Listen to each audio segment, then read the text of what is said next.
में से एक स्वामी सहजानंद सरस्वती कहते थे कि जैसे धर्म इस तरह व्यक्तिगत वस्तु है कि जैसे आपकी नाक और मेरी नाक, आपकी आंख अलग अलग है, वैसे ही एक दूसरे का धर्म तो इतना प्राइवेट अफेयर है उन्होंने स्वामी सहजानंद सरस्वती।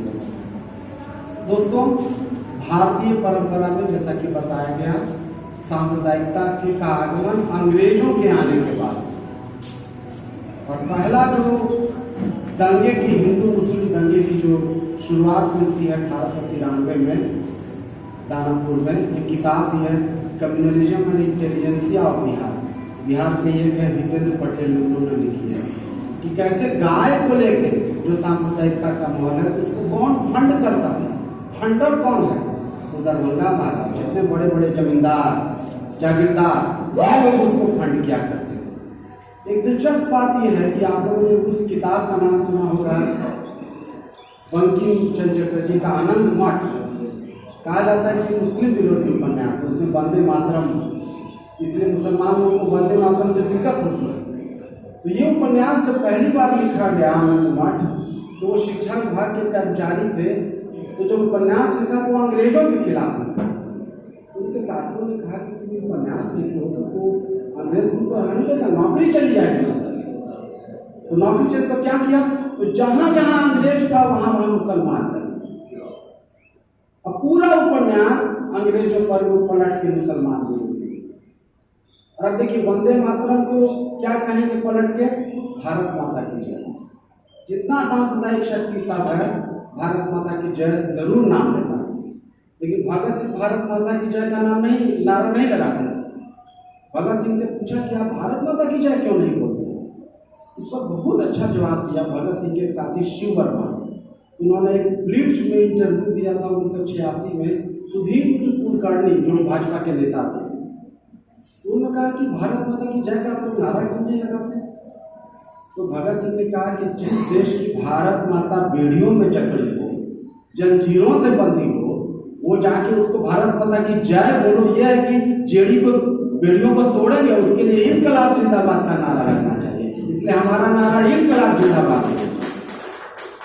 ये हम लोग की रवायत है। दूसरी बात यह है कि सांप्रदायिकता को अंग्रेजों ने बढ़ावा, और अंग्रेजों के सबसे बड़े पैरोकार जिनका सिद्धांत भारत में आजकल बहुत चल रहा है, सावरकर के एक सिद्धांत ने बहुत ज्यादा नुकसान पहुंचाया भारत में सेकुलरिज्म के राज। उसका दो कॉन्सेप्ट, एक पितृभूमि और एक पुण्य भूमि।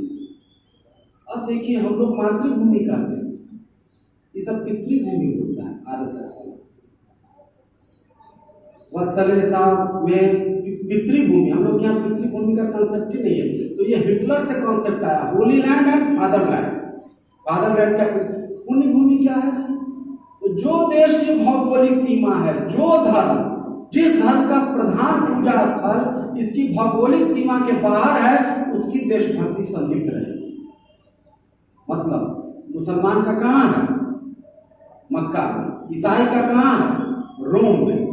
तब आपका प्रधान पूजा स्थल अगर भारत की भौगोलिक सीमा के अंदर नहीं है तो आप कभी भी देशभक्त नहीं हो सकते। और इसी से मुसलमानों और ईसाइयों को हम शटडाउन में कराया करते हैं। तो ट्रिक क्या किया कि धर्म को देशभक्ति से जोड़, तो सबसे बहुत जरूरी है इस चीज को काउंटर करना, इसके सैद्धांतिक आधार पर हमला करना सांप्रदायिकता से लड़ने के लिए।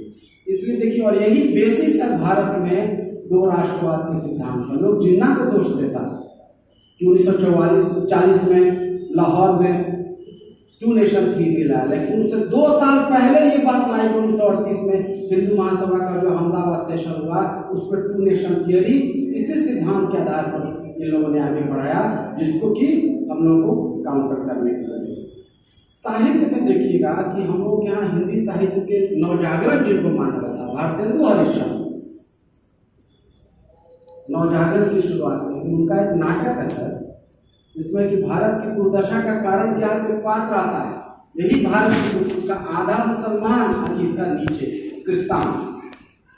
उनके नाटक में जो तो हमारे नवजागरण की परंपरा में भी कहीं ना कहीं एक सांप्रदायिकता की तत्व, एक ट्रेंड जो है उसमें चला आ रहा है।